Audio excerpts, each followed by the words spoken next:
When I pulled into my driveway after a 12-hour hospital shift, I nearly ran over a cement mixer. 3 guys in reflective vests were tearing up the edges of my concrete. One of them waved like I was the problem. I threw the truck in park and jumped out. "Hey, what the hell are you doing on my property?" The guy holding the jackhammer yelled over the noise. "Paving. HOA ordered it." I blinked. "Paving what? The driveway is mine. It's not even damaged." A woman's voice cut in from behind me. "Adam, you should be thanking us." I turned around slowly. There she was, Barbara O'Doyle, the HOA president from hell. Mid-50s, platinum blonde bob, and a clipboard glued to her hand like it was an extension of her soul. "You don't have permission to do this," I said, pointing at the torn-up edge of my perfectly fine driveway. Barbara sniffed. "The HOA voted to standardize all front-facing driveways. Yours was unsightly." "It's my private property," I snapped. "My driveway isn't even shared."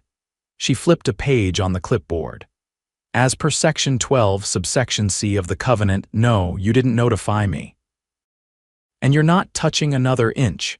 I turned to the workers. "Pack up. You're not doing anything else unless you want to be trespassing." They hesitated. One of them glanced at Barbara and said, "Ma'am, you said this was all cleared." Barbara smiled like she was talking to a toddler. "Go ahead, finish the job. He'll thank us later." I stepped between them. "You touch one more part of my property and I'm calling the sheriff. I'll have every one of you charged." That got their attention.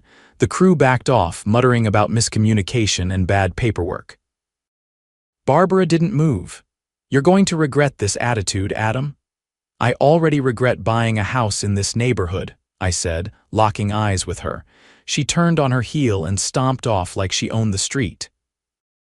I spent the next 2 hours photographing the damage and pulling up my deed, which clearly marked the driveway as privately owned.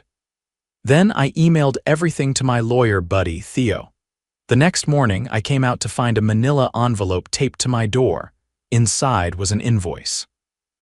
$6,400, HOA billing me for driveway improvements. I stood there, stunned, until my neighbor Carla walked up with her coffee. "Let me guess, Barbara tried to pave your soul." I held up the bill. She whistled. "Oh, she's lost her damn mind." I didn't say anything. I was already walking inside to my desk. I pulled out every HOA document I'd been forced to sign when I bought this place, every photo, every email. If Barbara wanted to play stupid games, she was about to win a very expensive prize. Theo called me back around noon. "They really invoiced you?" he asked, voice tight with disbelief. "Left it taped to my door like it was a pizza receipt." I could hear him flipping papers. I pulled the HOA bylaws. "They can't make unilateral changes to private property, especially not without written consent." I leaned against the kitchen counter, staring out at the torn-up concrete. "So what's our move? You want scorched earth or polite letter?" "Do I sound like I'm in a polite mood?" He laughed once. "Then we file a cease and desist and prep a counterclaim for property damage, trespassing, and unauthorized construction. You'll need contractor estimates for repair. Get 3. I spent the rest of the day gathering quotes. Every contractor was baffled why someone would jackhammer a perfectly fine driveway. One of them noticed the concrete mix the HOA crew dumped had already started to harden at the edges. That would cost extra to remove. By sunset, I had estimates totaling just over $8,000. I sent them to Theo. He replied with a 3-page draft of the cease and desist. I signed it, scanned it, and delivered a hard copy to the HOA Dropbox myself. No envelope. Just a bright red sticky note on the front that said, "Per legal counsel." 2 days later, Barbara showed up with 2 board members flanking her like bodyguards. One of them was Ron, the guy who always wore golf polos even though I'd never seen him leave his garage. The other was Denise, a retired librarian who looked like she was permanently judging everyone. Barbara didn't wait for me to say anything. "We received your letter," she said, waving the cease and desist like it personally offended her. "Good. Then you know to stay off my property." Ron cleared his throat. Adam, this is a misunderstanding. The board voted on driveway uniformity to preserve aesthetic value, then apply it to common areas. My deed is clear. This is private. Barbara's tone sharpened. You're part of this community. That means the HOA has jurisdiction. I opened my phone and pulled up the property map. Not here, it doesn't. This parcel is outside the HOA's easement. You have no right to touch it. Denise tilted her head. Then why did you sign the HOA agreement when you moved in? Because you buried the fine print in 20 pages of legal sludge, but it doesn't override property law. Barbara's face tightened. You're escalating something that could have been handled quietly. You sent construction to my home without permission, vandalized my property, then tried to bill me for it. That's not quiet, that's criminal. Ron raised his hands. Let's not get dramatic. Then explain why the contractors told me you said it was approved. That's called false representation. Barbara's jaw twitched. We acted in good faith. You acted in violation of state code civil and possibly criminal. My lawyer agrees. Expect a formal complaint and a bill for the damage. She took a step forward. You're trying to make this personal? It became personal the second you brought heavy machinery onto my land without a word. That's not policy, that's trespassing. They didn't respond. Just stood there like they were waiting for me to back down. I didn't. Eventually, Barbara turned around without another word. Ron followed, looking like he'd rather be anywhere else. Denise gave me a long stare before walking off. That evening, Theo filed the counterclaim. Within 72 hours, we received notice that the HOA had hired outside counsel. That's when I knew they were nervous. Then things got worse. A week later, I got a call from my neighbor 3 houses down Marcus, a mechanic who mostly kept to himself. You should see this, he said. Go check your mailbox. I walked out and opened it. Inside was a glossy newsletter from the HOA. I flipped it open. There it was half a page dedicated to me. No names, but clear enough. One homeowner has chosen to interfere with neighborhood improvements, forcing the board to divert resources from other projects. This selfish behavior affects us all. My blood chilled. They were trying to turn the neighborhood against me. I called Theo. They're defaming you, he said. That newsletter counts as a public document. It will work in your favor. But what if it works in theirs first? He paused. Then we change the narrative. That night, I printed copies of the contractor estimates, the deed map, and the cease and desist. I slid them into plastic sleeves and stapled them to bright red paper that read, Facts, what the HOA doesn't want you to see. I left a copy on every doorstep on my street. The next morning, Carla showed up with 2 other neighbors. I barely knew: Jorge, a retired firefighter, and Lacey, a dental hygienist with twins. Carla didn't waste time. You got receipts? I handed them over. Jorge nodded slowly. They tried to charge me $400 last year for repainting my fence when I never asked them to. I paid it because I didn't want trouble. Lacey looked furious. My husband's in the military. We're not even here half the year. They fined us for overgrown shrubs while we were deployed. I pointed to the printouts. It's a pattern, and now they're weaponizing the newsletter. Carla folded her arms. Then we fight back. HOA board elections are in 3 months. Let's make some noise. I didn't expect what happened next. Within a week, a dozen neighbors had joined. We called ourselves the Easement Group. Theo helped us file a formal complaint with the state HOA Oversight Board. Jorge drafted a petition to recall the current board. Carla started knocking on doors. Then came the knock I wasn't expecting. 2 sheriff's deputies at my door, Mr. Langford, one asked. We need to speak with you about a report of harassment filed by the Oak Ridge HOA board. I blinked. Come again. They claim you've been distributing defamatory materials and causing disturbances. I invited them inside, showed them the deed, the cease and desist, and the newsletter. They read everything. Then one deputy said, looks like they're retaliating. I nodded. That's what I figured. We'll file this visit as a response, but no charges are being pursued. Just keep it civil. The next morning, Theo filed an injunction. It barred the HOA from contacting me directly or indirectly until legal proceedings were completed. That included sending contractors, newsletters, or complaints. Barbara tried to fight it, she lost. The court granted the injunction, and the judge's comments weren't subtle. He called the HOA's actions a gross overreach of authority with clear intent to intimidate. It made the local paper. Page 2. HOA oversteps authority, faces legal action from homeowner. Barbara's grip on the neighborhood started to slip. But I wasn't done. We had a long way to go, and I was just getting started. Theo's inbox lit up just after dawn on Monday. The HOA's law firm had responded finally. And their reply wasn't what we expected. "They're trying to settle," Theo said, pacing across my living room with a mug of my terrible coffee. "They want to pay for half the damage if you drop the countersuit and agree not to pursue further action." I raised an eyebrow. Half. After they illegally sent a crew to jackhammer my property and then tried to shame me in front of the entire neighborhood, Theo nodded slowly. "They're nervous, but they're not panicked yet. I don't want half. I want them audited, removed, and legally leashed. You'll need leverage for that." "Lucky for us, I've been digging." He pulled out a padded folder from his satchel and opened it on my kitchen table. Inside were copies of HOA financial disclosures, public documents, but not widely circulated. Theo pointed to several line items under neighborhood beautification projects. "See here. These amounts don't match the contracts I found filed with the city.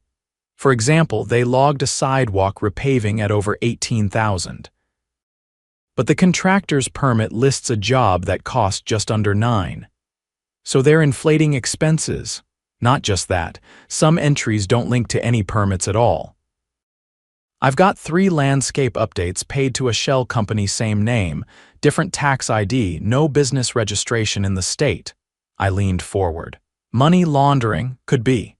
At the very least, it's fraudulent reporting. And if they used HOA funds to pay unlicensed vendors, that's another layer." I took a slow breath. "You think Barbara's behind it?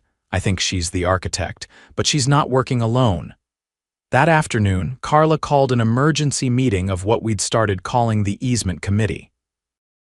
We met at Jorge's garage. He'd converted it into a sort of war room, complete with folding chairs and a dry erase board covered in dates, fines, and neighborhood complaints.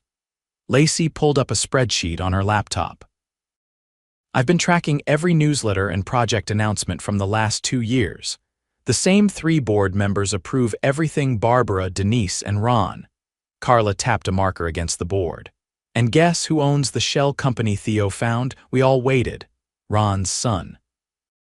Registered out of state. No business filings here, but every landscape update goes through them." Jorge crossed his arms. "That's enough to trigger a state audit."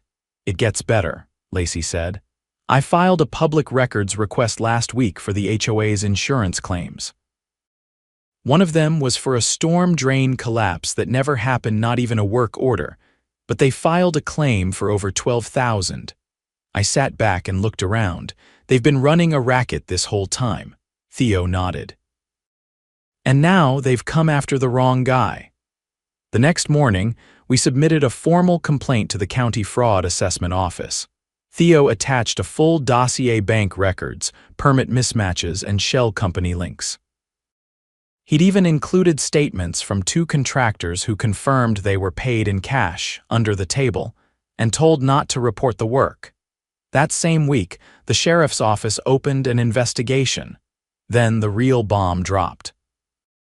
An HOA board member, someone we'd never heard of because she rarely attended meetings, contacted Theo privately. Her name was Lynn Harper, and she'd been listed as the board's treasurer. On paper only. She met us at a quiet diner on the edge of town, wearing sunglasses and visibly shaking. "They never let me vote," she said. "They just listed my name to meet quorum requirements. I tried to resign last year, but Barbara said if I did, they'd report me for financial negligence." "Did you handle any accounts?" Theo asked. "None. They control the books. I never saw a cent. But I kept emails. And I still have a copy of the original HOA charter. It's different from the one they circulate now." Carla leaned in. Different how? They added clauses, ones that give them more power than they're legally allowed. I compared it to the version filed with the county when the neighborhood was first built. It doesn't match. Theo's face went flat. That's document forgery, Lynn nodded. And I think they've been intercepting ballots during board elections. How? I asked. They switched to mail in only 2 years ago. Said it was to make things easier. But all ballots go to a P.O. box that only Barbara has keys to. That night, Theo filed a supplemental affidavit with the sheriff's office and the county district attorney. Forgery, ballot tampering, fraud, misuse of funds. It was a list long enough to make a judge's head spin. 2 days later, the sheriff's office returned with warrants. They raided the HOA office, located in a strip mall across from a dry cleaner. Computers were seized, filing cabinets hauled away. Barbara was escorted out in handcuffs, her clipboard left behind on the reception desk like a dropped sword. News vans showed up within the hour. The headline ran across every local channel. HOA president arrested in fraud investigation, community demands reform. Neighbors poured into the street that night. It wasn't a party, but it felt close. People brought out lawn chairs, coolers, even a Bluetooth speaker. Carla handed out printed copies of the petition to dissolve the current board entirely and hold a special election under county supervision.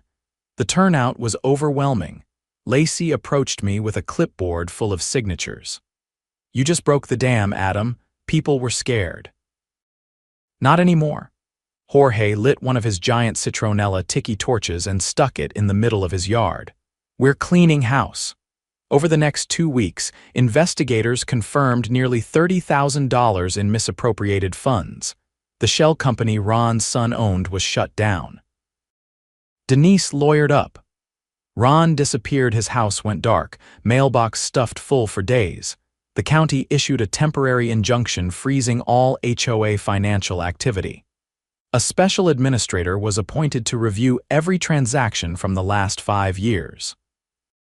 Theo filed a motion to dismiss the HOA's original claim against me. It passed without objection, then he filed for damages. We went to civil court in early spring. I brought a folder of repair receipts, contractor statements, and photographic evidence. The judge didn't even let the defense finish. The HOA was ordered to pay full restitution, plus court costs and a public apology. I declined the apology. Instead, I asked that the funds be redirected to a neighborhood improvement fund, one that would be managed by a newly elected, publicly accountable committee. And it passed. The easement committee became the new governing body after a full community vote. We rewrote the bylaws under county oversight, limited board terms, and banned mail-in ballots unless verified by an independent third party. I never saw Barbara again. Her house went up for sale 3 weeks after her arrest. Last I heard, she took a plea deal in exchange for full cooperation against her co-conspirators. Ron's property was foreclosed after a lien was placed by the state. Denise moved away quietly, her name scrubbed from the board's records. I repaved my driveway the following month, not because I had to, but because I wanted to. The new concrete was flawless. Smooth, wide, functional. And nobody laid a single finger on it without asking first. The county's forensic audit took over 6 weeks, but when the results landed, they hit like a freight train. Theo called me just after lunch on a Tuesday. His voice was sharper than usual, focused, but with a current of restrained satisfaction. They found wire transfers to a personal account, he said. Not just inflated vendor payments, direct siphoning, Barbara's signatures on every one of them. I sat down hard on the edge of the recliner. That's embezzlement. And felony grade, he continued. Over $50,000 across 3 years. The DA's office confirmed they're adding criminal charges. Did they find anything tying the contractors to the fraud? No, they seem clean, just misled. But the paper trail shows Barbara authorized the paving job on your driveway as a cover, trying to funnel HOA funds into that shell company before the audit caught up. I ran a hand through my hair. So she used my property as a laundering front. Exactly. She needed a reason to move a large payment quickly, and your driveway was convenient. They never expected you to fight it. I stood and walked to the front window. The neighborhood looked the same as it had a month ago: quiet, trimmed lawns, kids on scooters, but everything had changed. There was no more second-guessing who had power. That illusion had shattered. Is she being rearrested? I asked. She never left custody, Theo said. She took a deal for the fraud charges, but this is new territory. The DA's filing for a revised indictment, and this time the bond conditions are going to change. That evening, I attended the first public forum held under the new oversight committee. It was in the community center, a building I'd never bothered to step into before the whole mess began. Now it was packed residents in folding chairs, standing in the back, leaning against walls. Carla stood at the front with a microphone. There was no podium, no pretense, just people speaking directly to each other. We've all been affected, she said, some more than others. But tonight, we start restoring trust. That means full transparency, starting with the audit report. Lacey stepped up next and laid out the breakdown: misused funds, falsified invoices, forged ballots. Each point landed with a collective exhale from the crowd. A man in the back raised his hand. What happens to the people who paid those fake fines? Do they get refunds? Theo, seated near the front, stood. That's already in motion. The administrator is reviewing every claim. Verified overcharges will be repaid from the HOA's reserve fund. And if that runs dry, the county will pursue restitution directly from the responsible parties. Another hand went up. What about the homes that got liens placed on them because of those fines? That's being handled through the local court, said Theo. Petitions are being filed to reverse every lien tied to unverified charges. It's going to take time, but they're all being addressed. I didn't speak during the meeting. I didn't need to. People knew what had happened. They knew how it started. And they knew it wasn't just about a driveway anymore. It was about whether they had a voice, or whether they were just subject to whoever held the gavel. After the meeting, Jorge caught up with me in the parking lot. He looked tired but relieved. You notice how quiet it is lately? He asked. No nastagrams in the mailbox, no random compliance threats. It's peaceful, I nodded. Feels earned. He leaned against the bed of my truck. I never thought a driveway would spark all this. Neither did I said, but I'm glad it did. He gave a quiet laugh. You gonna run for committee chair next term? Not a chance. I've had my fill of politics. Good, he said, because I am. A week later, the sheriff's office released an official statement.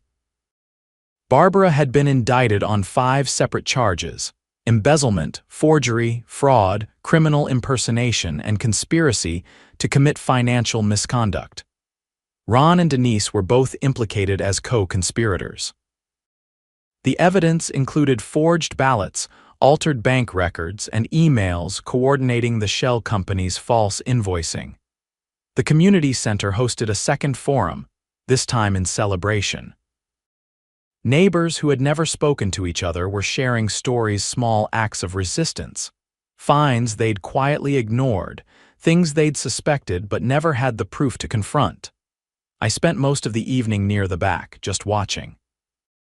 Carla passed me a soda and leaned against the wall beside me. You know, she said, I almost sold my house last year because of Barbara. I glanced at her. Why didn't you? My mom told me not to let bullies win. I raised my can. Smart woman. She is. The special election was held 2 weeks later, monitored by a third-party service hired by the county. Paper ballots only, counted publicly at the community center with volunteers from outside the neighborhood. Carla was elected chair. Jorge took the vice seat. Lacey was voted treasurer by a landslide. Lynn Harper, the former treasurer who had come forward, was appointed as community liaison, a role created specifically to ensure no future board could operate in the dark again. The HOA's charter was revised under county supervision to match the original deed filings.